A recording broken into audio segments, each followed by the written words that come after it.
दीप्ति, रमन और राजू एक ही क्लास में पढ़ते थे। कुछ दिन पहले ही उन तीनों नई दोस्ती प्रिया से हुई। वह 3 के 4 हो गए।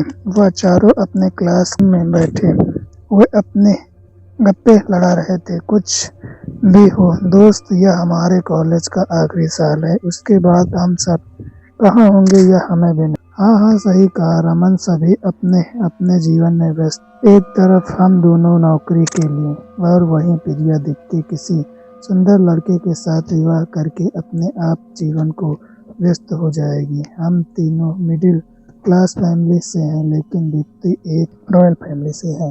प्रिया की बात सुनकर राजू और रमन दोनों बुरी तरह से चौंक गए। दीप्ति, तुमने बताया नहीं कि तुम रॉयल फैमिली से संबंध करती हो। इसमें बताने लायक क्या बात है यार। रॉयल फैमिली के लोग भी वही खाते पीते हैं जो मिडिल क्लास फैमिली के लोग खाते पीते हैं।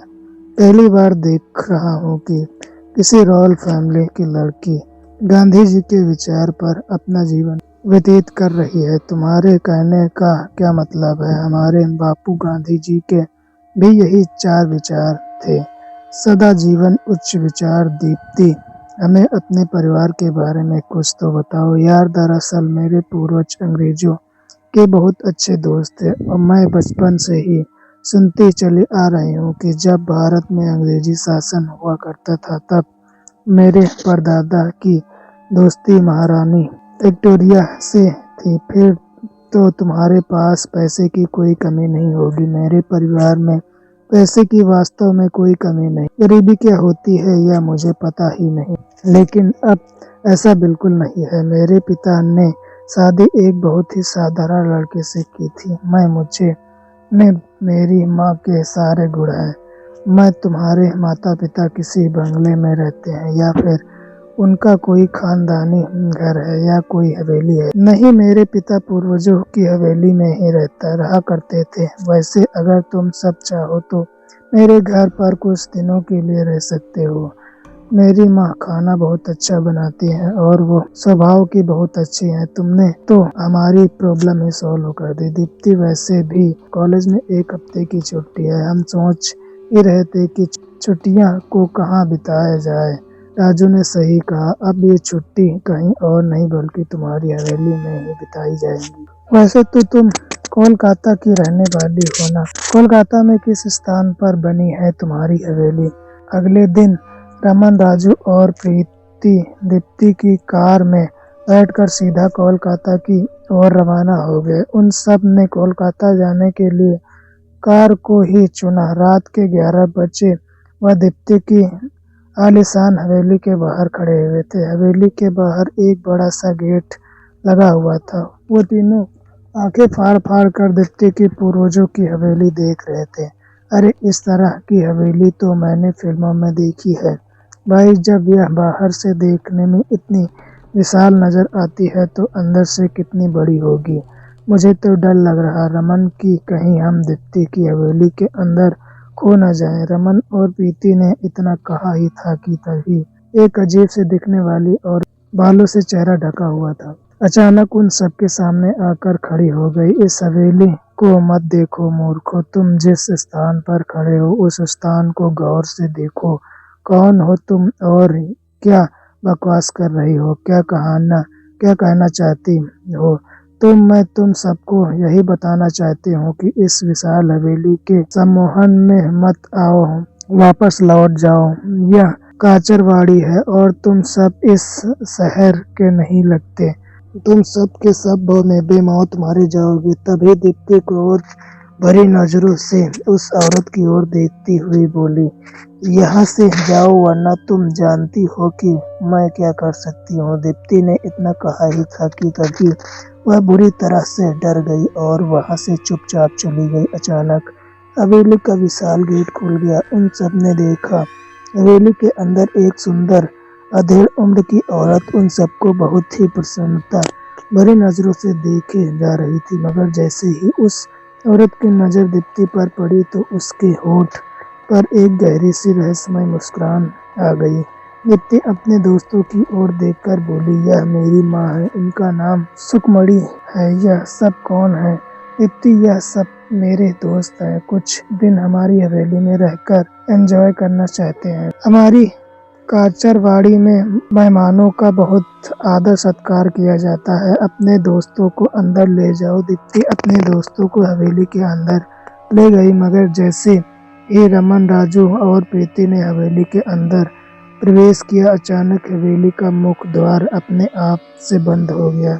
वो देखकर वह तीनों बुरी तरह से घबरा गए। यह कैसे हुआ दीप्ति? हवेली का द्वार अपने आप कैसे बंद हो गया? तुम सब भी जरा सी बात पर घबरा जाते हो। भले ही यह हवेली बहुत पुरानी बनी हुई है, मगर कुछ समय पहले मेरे पिताजी ने इस हवेली की रीत कराई है। यहाँ पर हमें जितने भी दरवाजे दिखाई दे रहे हैं ना, वह सब ऑटोमेटिक हैं। दीप्ति की बात सुनकर सभी के चेहरे पर मुस्कुराहट आ गई। एक बार को हमें लगा कि जैसे कि हम किसी भूतिया हवेली में घुस गए हों, क्योंकि भूतिया हवेली में ऐसा ही होता है ना कि कोई भी इसके अंदर जैसे ही घुसता है, अचानक से द्वार खुद न खुद खुल जाते हैं।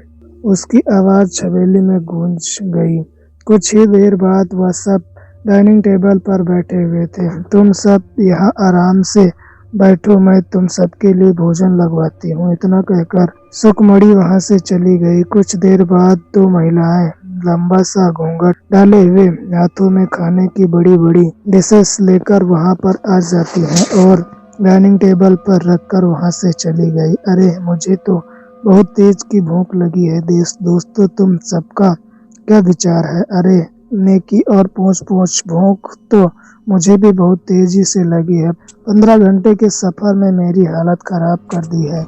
मेरे पेट में तो बहुत तेज चूहे दौड़ रहे हैं। दोस्त यार, तुम लोग कुछ तो शर्म करो। दीप्ति की माँ को तो आ जाने दो। कम से कम अगर हम सब उनके आए बिना ही ऐसे भोजन करने बैठ जाएंगे तो कहीं वो बुरा ना मान जाए। और वैसे भी यह सब बैड मेंशन में आता है यार। इतना बोलकर प्रीति दीप्ति की ओर देखकर बोली। दीप्ति, जो कि बड़े ही अजीब से अंदाज में उन तीनों की ओर घूर कर देख रही थी, और अपनी माँ को भी बुला लो दीप्ति, वह भी हमारे साथ आकर भोजन करेंगी तो हम सबको बहुत अच्छा लगेगा। ठीक है, मैं अभी अपनी माँ को बुला कर लाती हूँ। इतना कहकर दीप्ति वहाँ से चली गई और हवेली के एक कोने में जाकर गुम हो गई। दीप्ति का इंतजार करते हुए इन तीनों को काफी देर हो चुका था। 1 घंटे से ऊपर हो चुका है। यह दीप्ति कहाँ चली गई? सही कह रही है यार, मुझे तो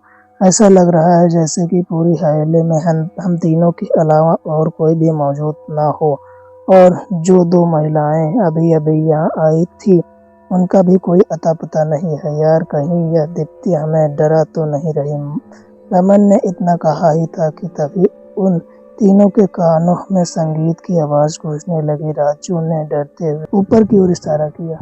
संगीत की आवाज ऊपर वाले पोर्शन से आ रही थी। दोस्तों, मुझे तो अब कुछ गड़बड़ लग रही है। हम तीनों को ऊपर जाकर देखना चाहिए। राजू की बात सुनकर सभी लोग सीढ़ियों से होते हुए हवेली के ऊपर के पोर्शन में पहुंच गए। कुछ ही देर बाद वह तीनों हवेली के एक भव्य कमरे में पर्दे की ओट में छुपे हुए खड़े थे। उन तीनों ने देखा कि वहां पर कुछ महिलाएं, कुछ अंग्रेजी युवक और कुछ हिंदुस्तानी युवक के साथ नृत्य कर रही हैं। नृत्य करने वाली महिलाओं में दीप्ति और दीप्ति की माँ सुखमणि भी थी। यह दृश्य देखकर उन तीनों के हैरत और डर से रोंगटे खड़े हो गए। आखिर यह सब चल क्या रहा है यार? यह तो क्या हो रहा है? मैंने तुमसे कहा था ना यार, यहाँ कुछ जरूर गड़बड़ लग रही है। इस तरह से कपड़े आज से 100 साल पहले पहने जाते थे। तुम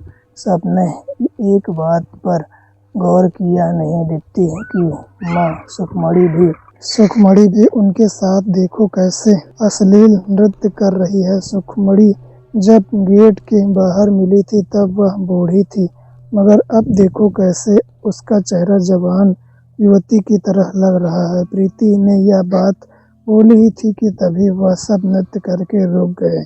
वह सब के सब प्रीति, रमन, राजू की ओर देखने लगे। यह कैसे संभव हो सकता है? हम तीनों तो पर्दे के पीछे छुपे हुए हैं, ये कैसे हमें देख सकते हैं?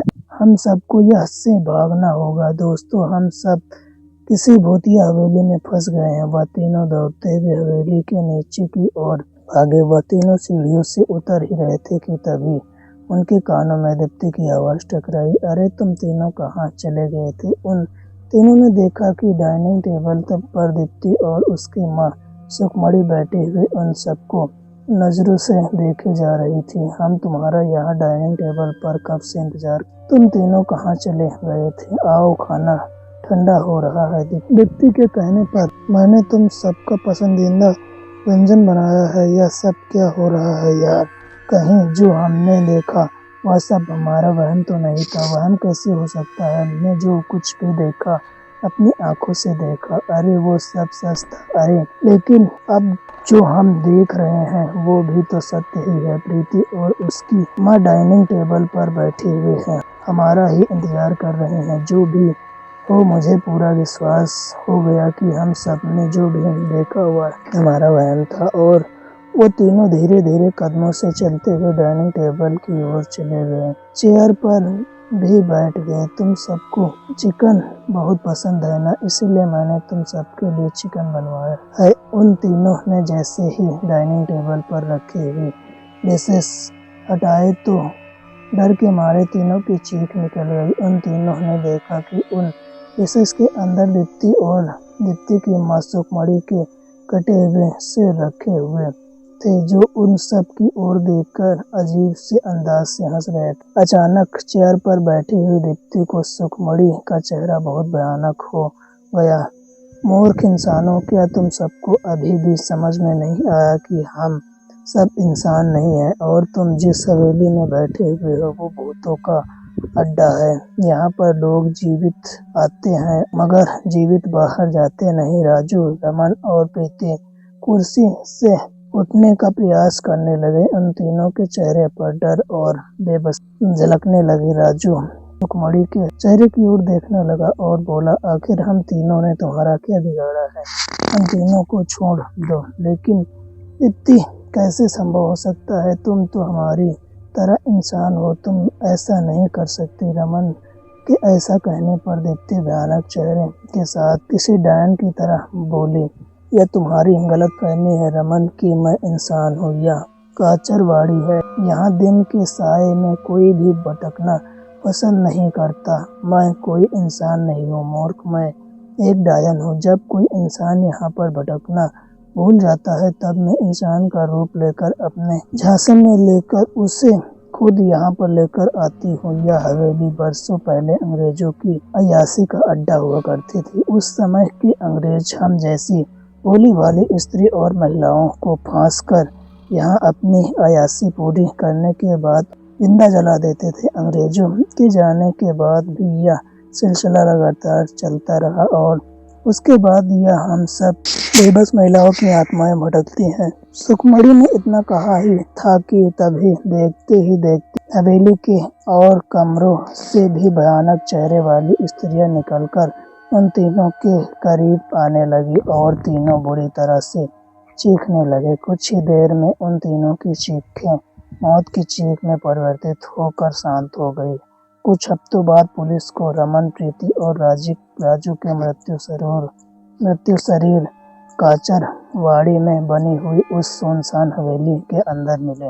पुलिस ने उन तीनों की लाश उनके परिवार को सौंप दी और हमेशा की तरह केस की फाइल बंद कर दी।